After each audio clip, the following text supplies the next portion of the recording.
Hola, hola, amigos de la Bata al Negocio. Yo soy su amigo René Guzmán y hoy vamos a hablar de las finanzas en medicina, de acuerdo a algunos estudios publicados en este año, en el 2026. Y fíjense muy bien que algunos de estos estudios, algo de esta información es de Estados Unidos, porque acá en México no hay mucho de esto. Al menos no hay mucha gente que esté interesada en la situación financiera y económica de los doctores. Pero la realidad es que los médicos dedicamos años a dominar el arte de la ciencia y la asistencia sanitaria.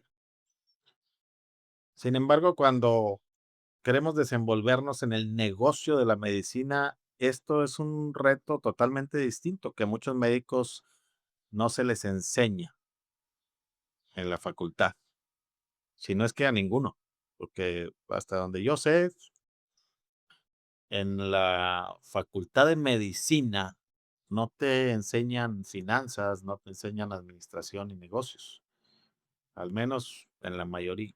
Para la mayoría de los médicos, conceptos empresariales como planificación financiera, marketing o liderazgo no forman parte de su formación básica.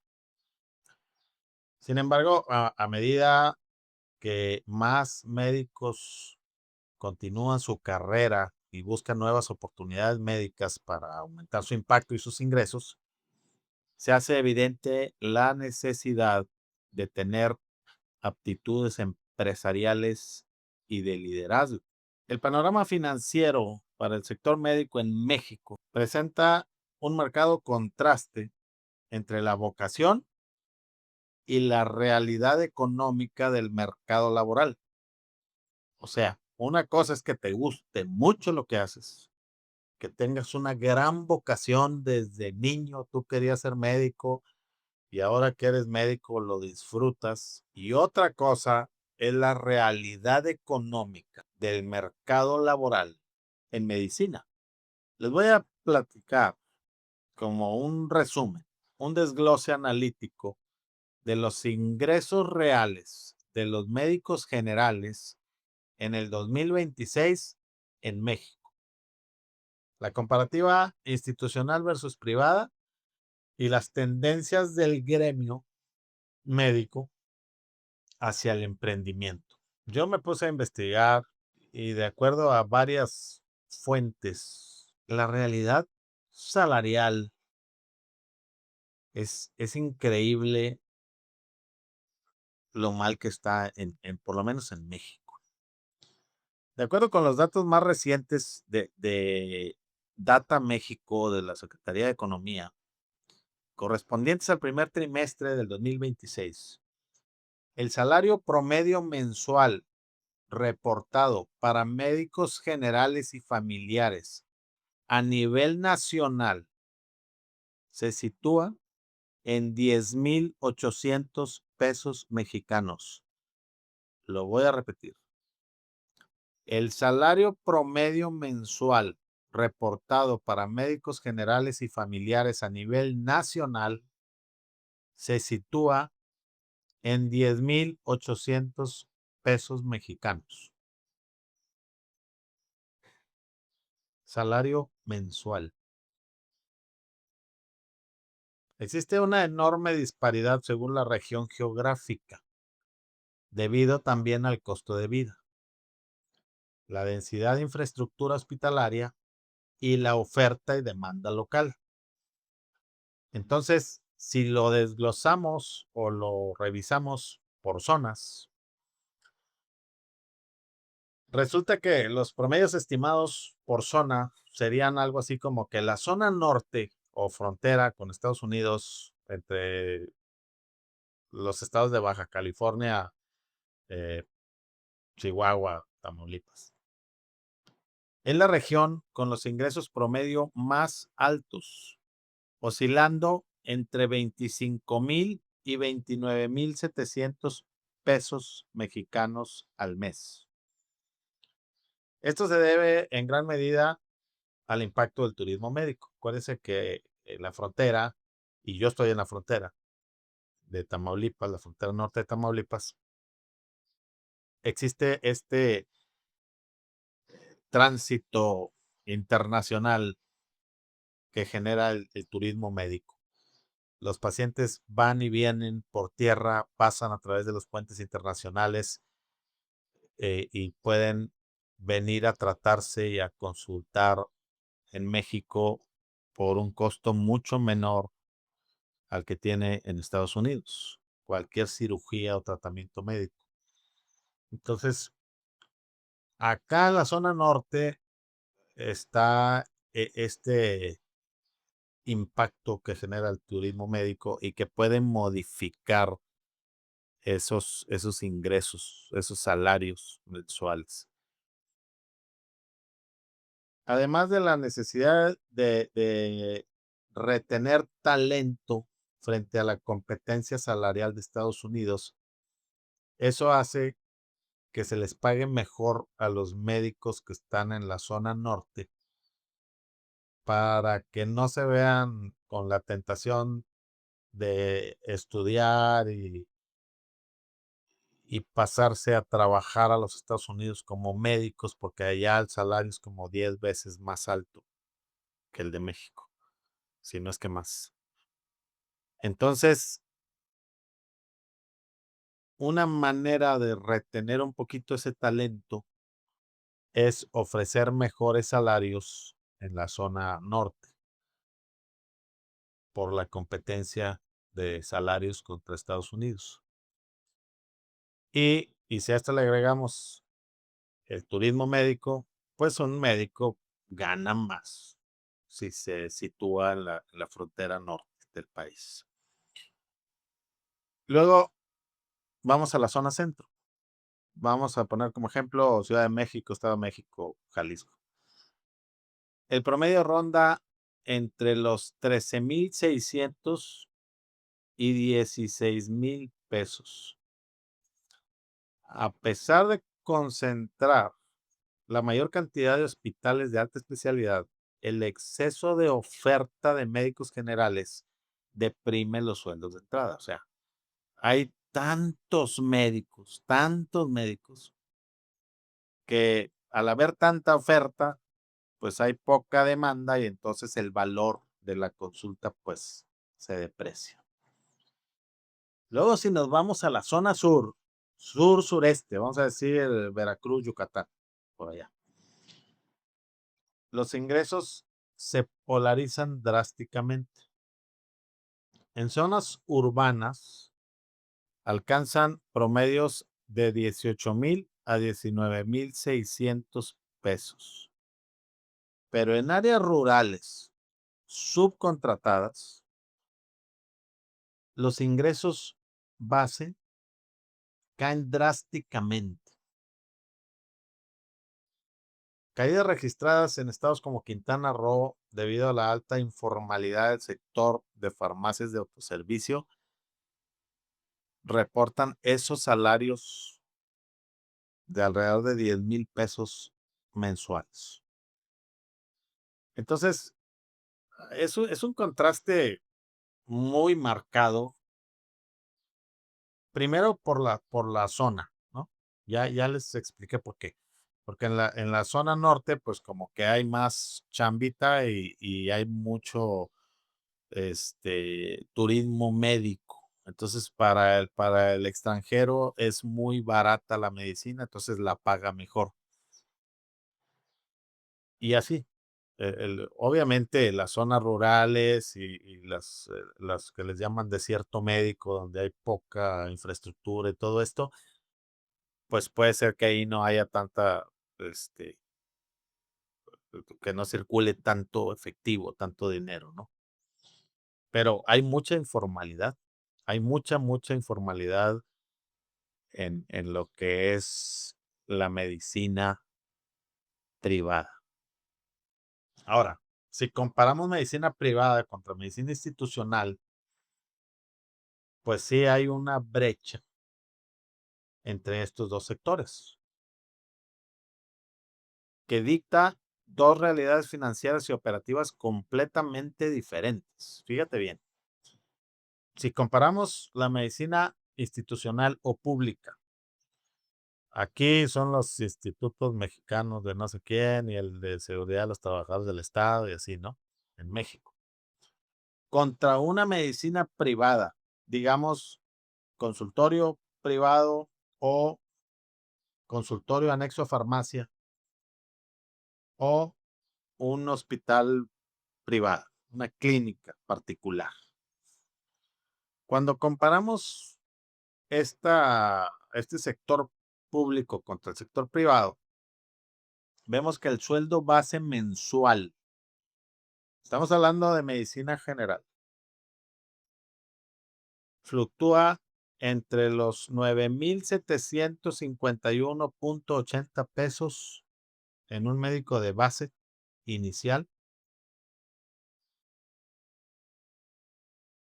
hasta 12,844 pesos mexicanos mensuales.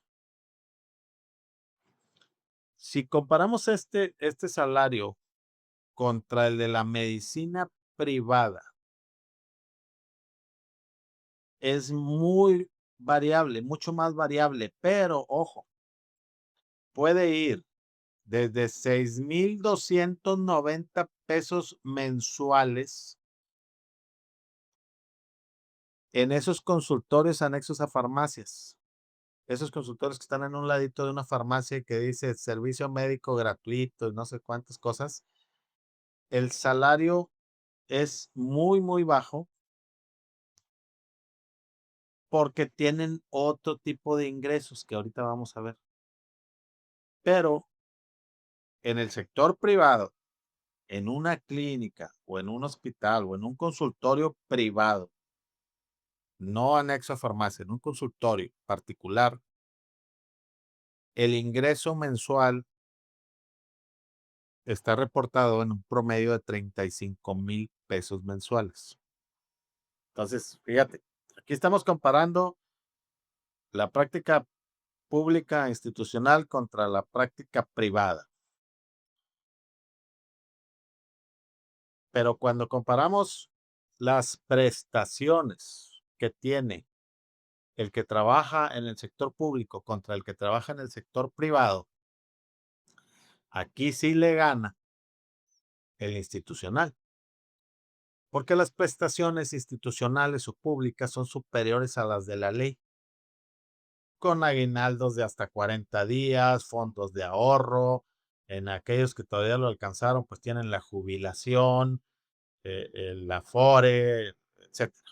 Entonces, tienen más y mejores prestaciones los que trabajan en una institución que los que trabajan en la medicina privada, porque en la medicina privada regularmente son nulas.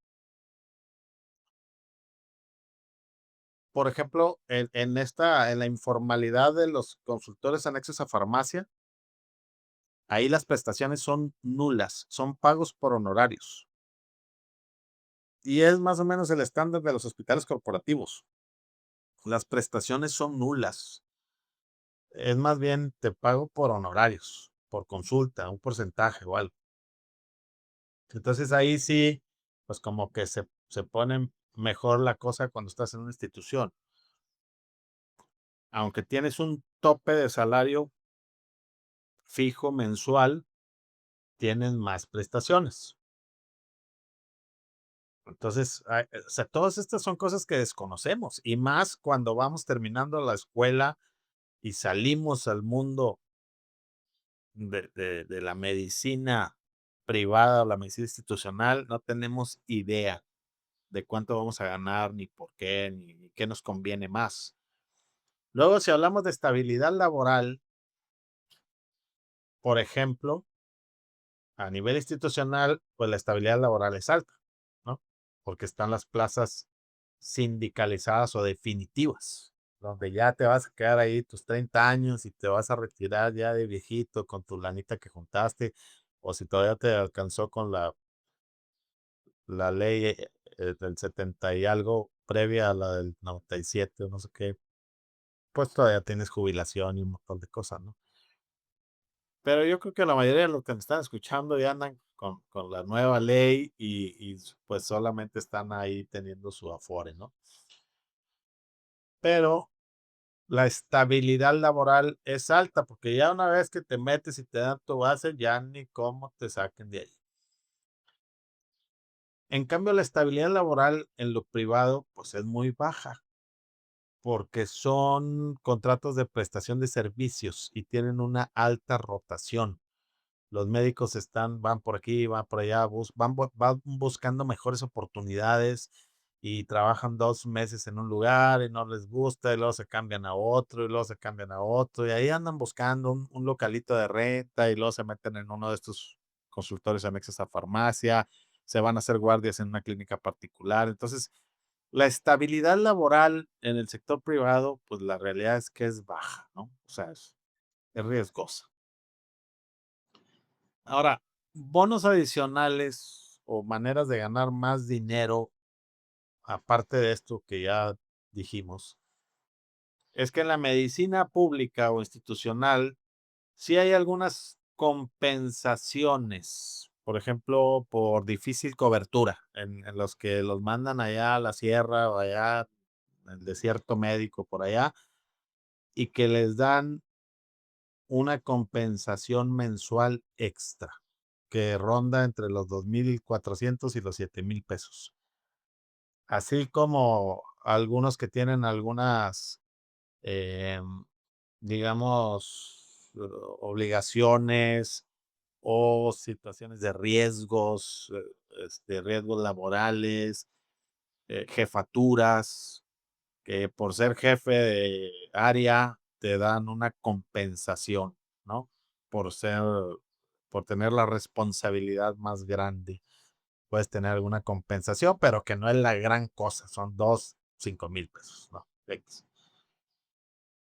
En la medicina privada también existen estos bonos adicionales, pero son muy variables dependiendo del volumen de consulta que veas y también de las comisiones por medicamentos o estudios recomendados, que ahí es donde entra otro detalle.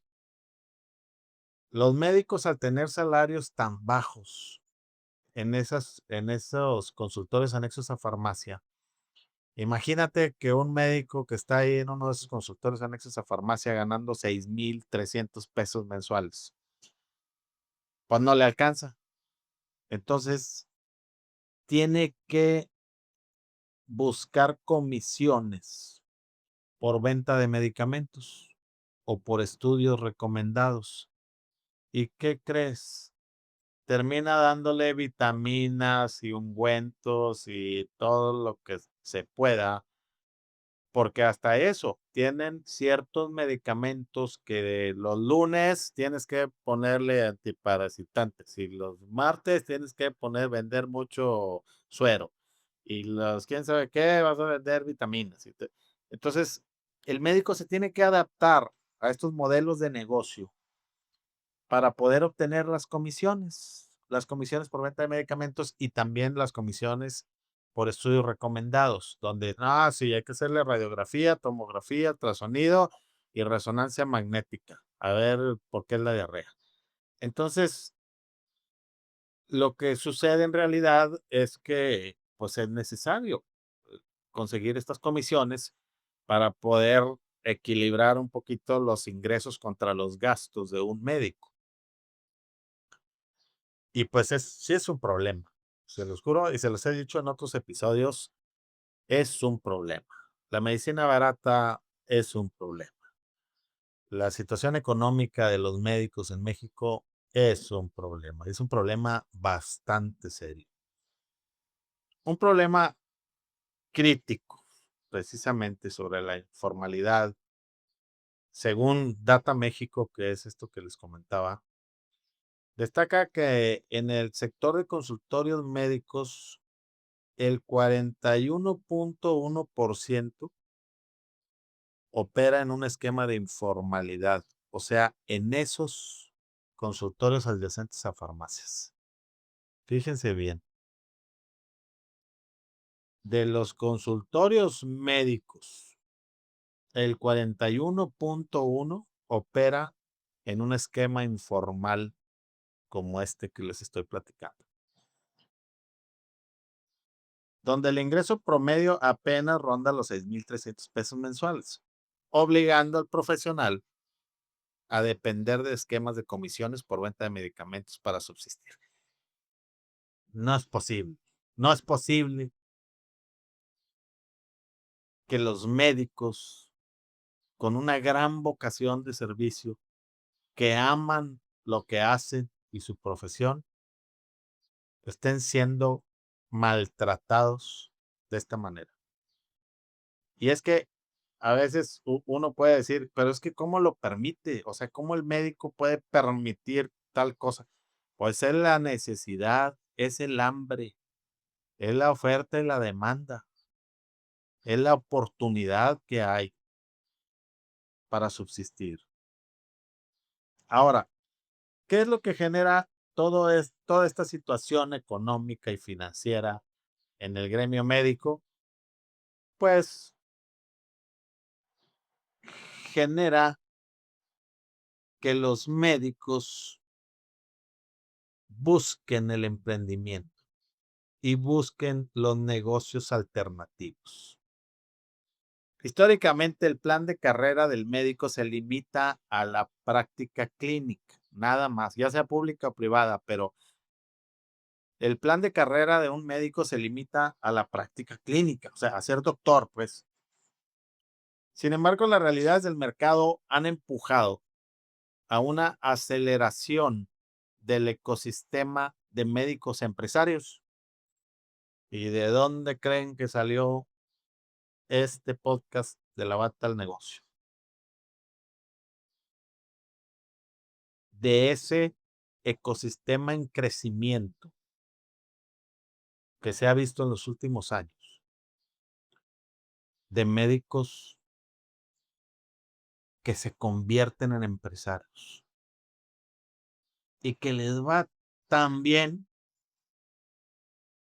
que empiezan a hacer cursos y empiezan a enseñarle a otros médicos que sí se puede, que sí se puede romper con esas cadenas de los malos salarios, del maltrato laboral, de estar teniendo que vender cosas para otro empresario, porque esos sí son empresarios los que hacen ese tipo de cosas. Y el médico resulta ser un empleado barato y un vendedor barato, desvirtuando la práctica de la medicina.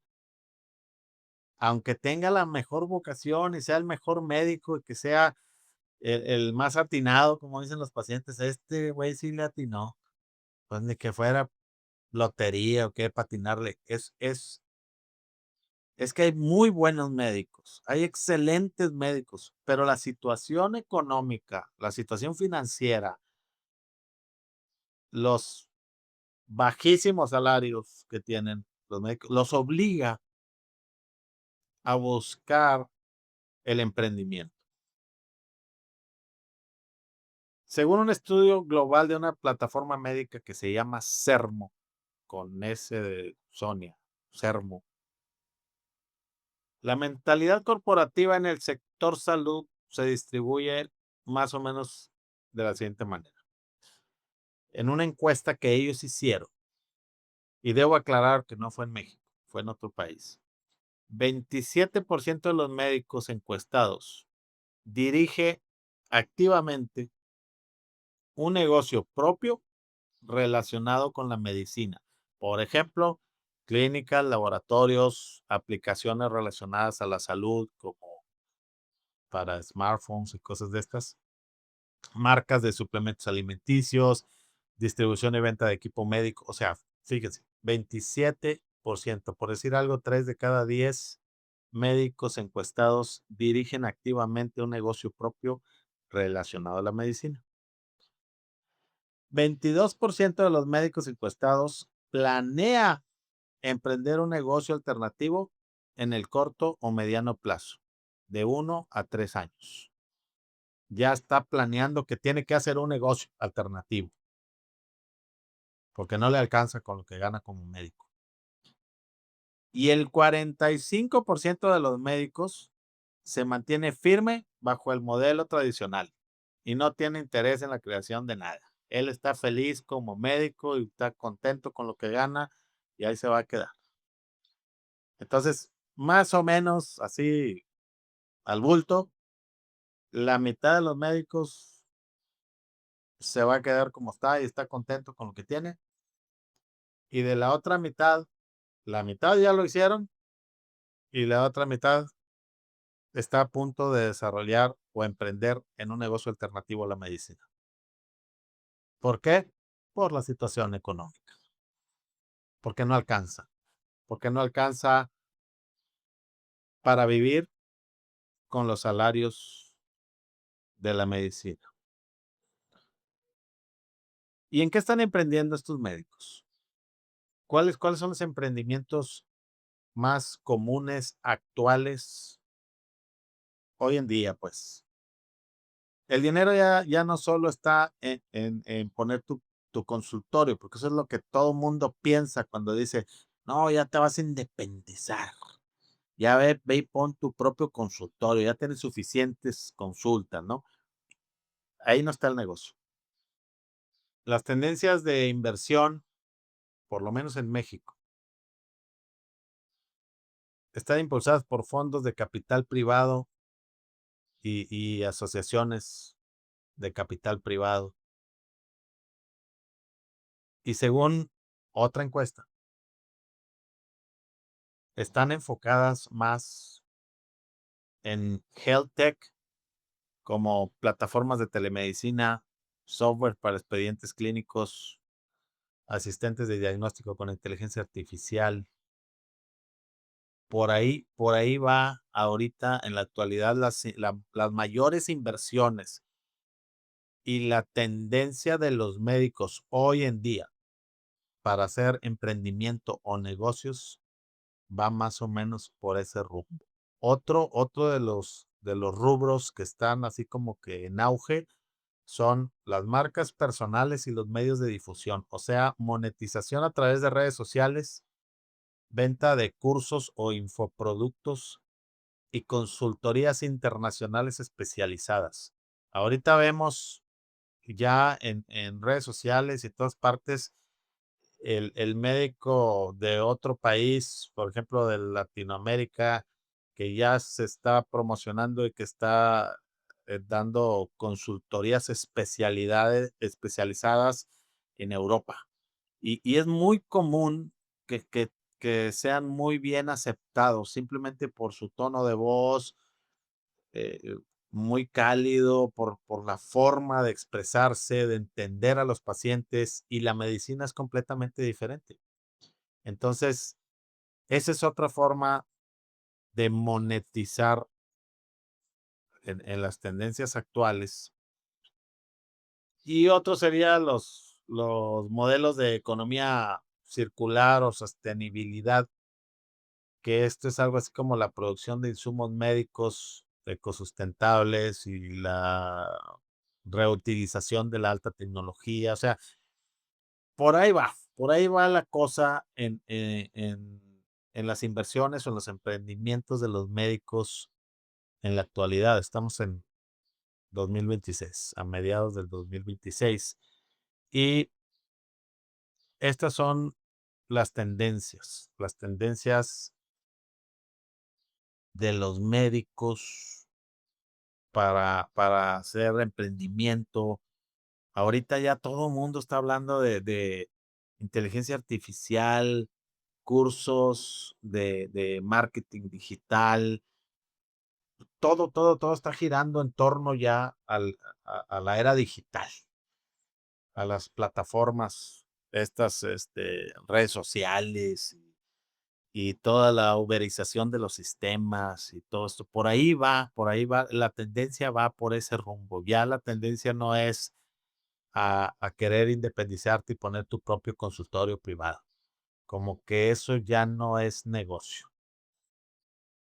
Entonces, mucha gente se está quedando en esa informalidad de las farmacias anexas, consultores anexos a farmacias, o se refugian en el sistema público institucional con lo que le llamamos seguridad social, ¿no? O sea, yo ahí estoy seguro, ahí tengo mi quincena, voy a tener mi aguinaldo, voy a tener mi Afore, tengo vacaciones pagadas. Entonces, más o menos así está la distribución y más o menos así está la situación económica para los médicos en México. Y hasta me pongo triste, porque cometemos errores financieros destructivos. Y no es por falta de ganas. No es como te dicen, échale ganas, güey, levántate temprano, trabaja más, échale más ganas. No, no me faltan ganas, güey. Lo que me falta es educación financiera, conocimiento que no me dieron. No me dieron esa educación, no me prepararon. En la facultad de medicina jamás me dijeron que iba a andar yo con sueldos tan bajos y batallando para conseguir trabajo y batallando para tener pacientes y batallando porque yo no sé nada de marketing, porque yo no sé nada de destrezas empresariales, contaduría, fiscal, nada, yo no sé nada. Yo sé todo de medicina, pero no sé nada del dinero. Entonces, no es que no le eche ganas, güey, es que no sé cómo hacerle. Nadie me dijo, nadie nunca me preparó para este asunto.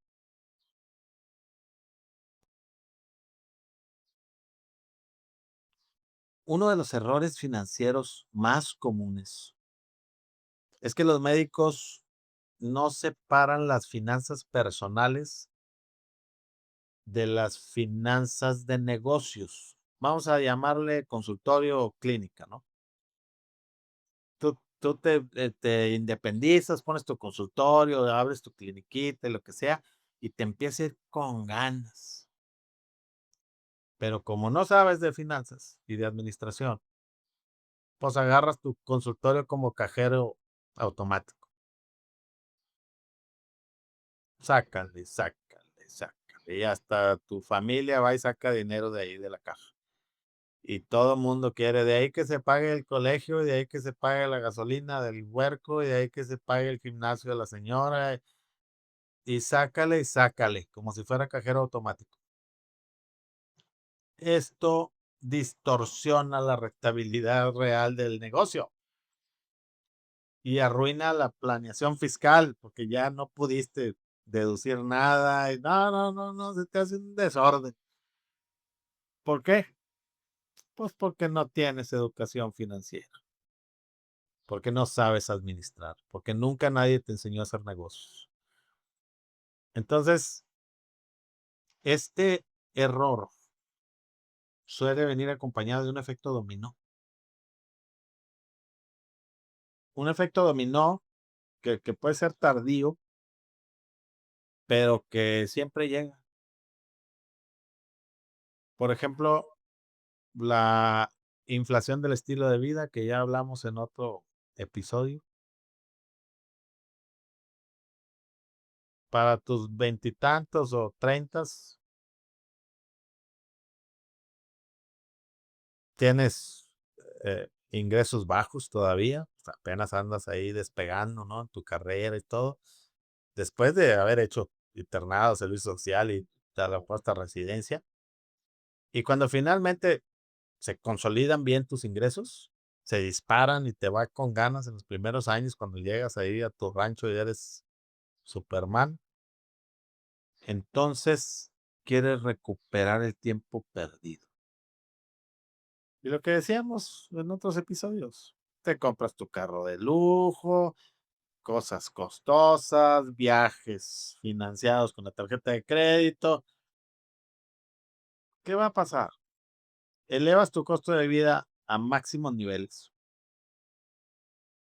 y esto te encadena a trabajar jornadas. no antes de por vida, porque ahora ya no puedes dejar de trabajar para pagar el carro y la casa y el otro y el otro y el otro, para poder mantener tu estatus. Y esto te impide generar riqueza real. Esto te impide invertir, te impide crecer financieramente. Entonces, es un efecto dominó, o sea, una cosa te lleva a otra. Empecé esta plática con la terrible situación financiera que vivimos los médicos, por lo menos aquí en México. Y fíjate hasta dónde nos lleva el efecto de todo esto.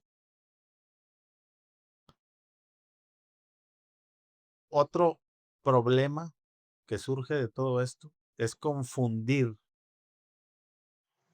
saber mucho de medicina con saber mucho de negocios.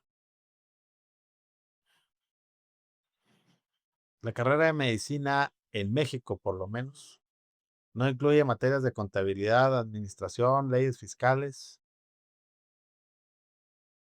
y muchos médicos abren clínicas y consultorios, asumiendo que son excelentes cirujanos, así como lloviznando,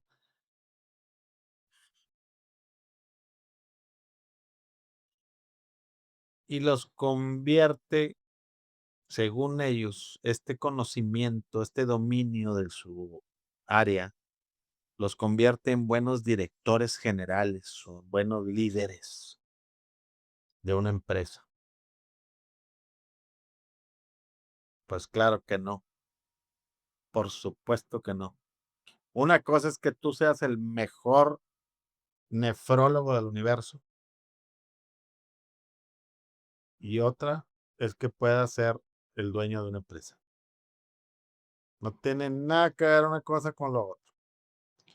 Delegar a ciegas la contabilidad abre la puerta a un montón de fraudes. No calcular el costo correcto de la adquisición de pacientes o ignorar el cálculo de la depreciación de los equipos médicos de alta tecnología. O sea, lo que me quieres decir, términos que nosotros desconocemos por completo. No sabemos ni cuánto nos costó, ni cuánto se devaluó, ni cuánto se deduce, ni sabemos si el contador nos está cobrando de más o de menos, si nos va a meter en un broncononón con Hacienda, porque no sabemos eso. Podemos saber mucho de medicina, pero de negocios, ahí te encargo. Ahí te encargo todas las cosas que están relacionadas con la administración de un negocio. Te podría hacer una lista de por lo menos 10. Cero planeación para el retiro. O sea, somos dependientes de la mano sana y de la mente sana y del cuerpo sano. Pues, estamos acostumbrados a pensar que nuestro mayor activo es el conocimiento médico, pero se nos olvida que nuestra capacidad de generar dinero depende 100% de nuestra presencia física y de nuestra salud. Manos, ojos, simplemente la energía, el sueño, el cansancio, el estrés.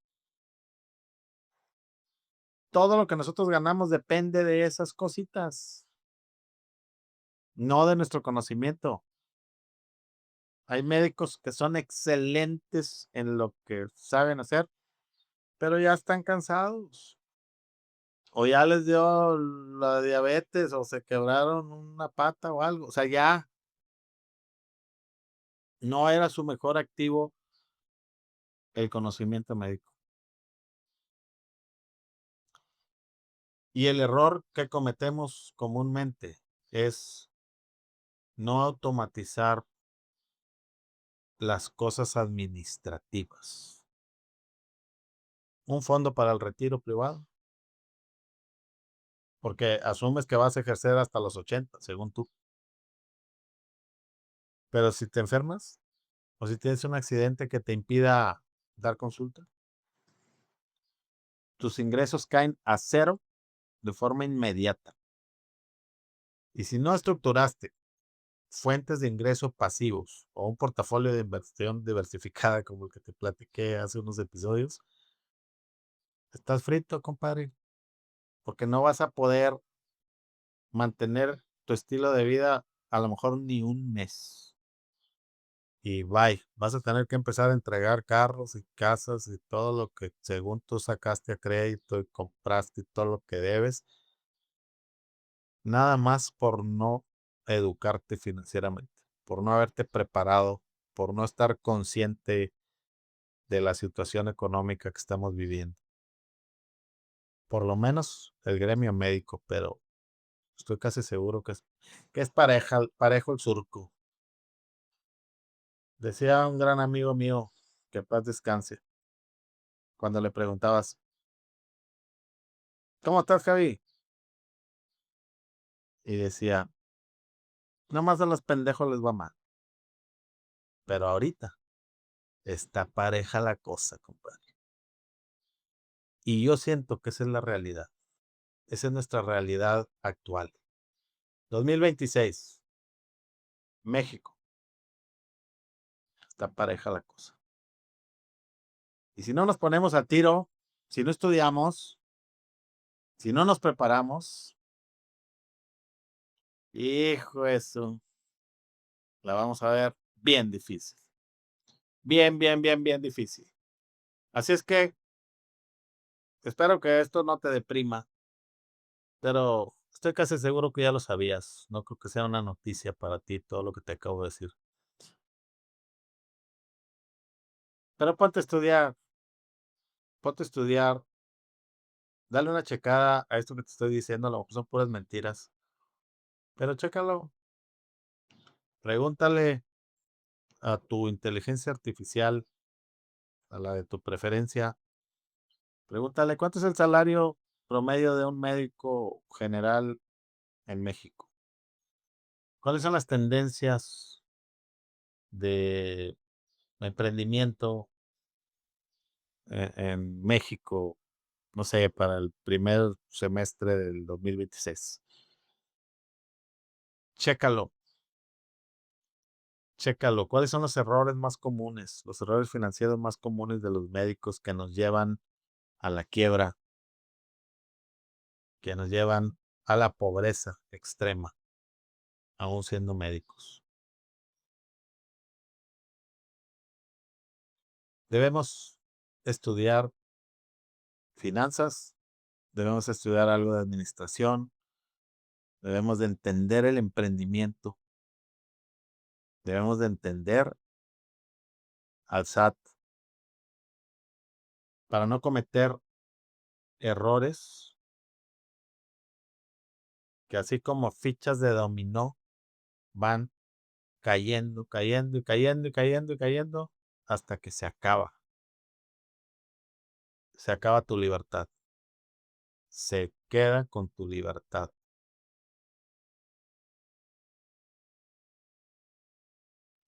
Somos excelentes médicos, tenemos vocación. A mí me encanta lo que hago, amo lo que hago, pero si no estudio, si no me preparo y si no hago por mí y por mi familia, si no hago por mis negocios, si no invierto, si no hago un plan para el retiro, si no obtengo mi libertad financiera, voy a sufrir bastante. Entonces, ponte a estudiar, déjate de cosas, ponme un mensaje aquí abajo otra vez y dime qué piensas, qué opinas, qué sugieres, qué podríamos hacer, pues no sé, generar agrupaciones, asociaciones, grupos de apoyo para tener mejor educación financiera. No es porque no puedas, no es porque no quieras. Te lo he dicho en otros episodios. Y a lo mejor algunos, y me lo han dicho ya en persona y por mensajes, Y me dice: "¿Cómo quieres que yo haga mi propio negocio o que haga un emprendimiento? Sí, tú mismo estás diciendo que gano 10,000 pesos al mes, ¿cómo me va a alcanzar para comer y además para invertir? O para comer y para emprender". Pues sí se puede, porque yo no te estoy diciendo que tú seas el Warren Buffett el año que entra, ni quiero que seas como Elon Musk y hagas una empresa como SpaceX. No, para nada. Lo que necesitas es en tu sitio, en tu zona del país y con tu salario, empezar a estudiar finanzas, a aprender administración y a distribuir y a gastar correctamente la cantidad de dinero que tengas al mes para que puedas, con una buena administración, empezar a crear tu fondo de ahorro para emergencias, tu fondo para tu libertad financiera y que dejes de gastar el dinero a lo güey. Entonces, no estoy creando una barrera enorme y que te estoy pidiendo, bríncale, güey, sáltate la barda para que caigas del otro lado de los ricos. No, no, no es eso. No estoy tratando de crear en tu mente una barrera de lo imposible. Al contrario, quiero que abras tu mente y quiero que pienses muy bien que sí se puede, que no hay que empezar con millones. Es más, ni con cientos de miles. Basta con que empieces con 500 pesos, que en lugar de gastarlos en una tontería, empieces a ahorrar dinero mensualmente y que luego lo inviertas en tu educación financiera y que luego lo inviertas en alguna, no sé, casa de bolsa, en CETES, en una cosa de esas que te dé interés compuesto, despacito, poquito, pero es que si empiezas hoy, en 20 años te vas a acordar de mí y no vas a tener la necesidad de andar en la informalidad vendiendo remedios milagrosos y cosas que ni existen para poder subsistir. Ahorita se puso de moda uno de estos medicamentos GLP-1 y GLP-2, no sé qué, que está funcionando perfecto para el síndrome cardiometabólico, para bajar de peso, todas estas cosas. Y hay médicos que lo están comprando en una versión como pirata, en una ampolleta de 50 mililitros o no sé qué, y le sacan con una jeringa los miligramos que según ellos requiere el paciente de acuerdo a sus kilos de peso y lo que sea, y citan al paciente una vez a la semana para estárselo aplicando y cobrándole, no sé si 1,000 pesos, no sé cuánto cobran por hacer eso. Se puso de moda en el último año. Eso es lo que genera la necesidad y la falta de educación financiera. Que termines haciendo terapias alternativas milagrosas con medicamentos de dudosa procedencia, pudiendo hacerlo bien. O sea, no hay necesidad de hacer eso. Yo estoy completamente en contra de este tipo de prácticas. Pero bueno, ese es nada más un ejemplo. Entonces, repite conmigo. Mi conocimiento médico salva vidas, pero mi educación financiera protege mi futuro. Mi consultorio no es un cajero automático, es la empresa que financia mi vida. A partir de hoy, yo ya no trabajo por el dinero. Mi infraestructura y mis inversiones van a trabajar por mí. Soy médico, soy empresario y tengo el control absoluto de mi destino financiero. Pásame la camilla. Sale paciente estable con bajo salario, pero que se va a educar. Ponte al tiro, ponte a estudiar, dale clic a la campanita y nos vemos o nos escuchamos en el próximo episodio. Yo soy tu amigo René Guzmán y esto es De la Bata al Negocio.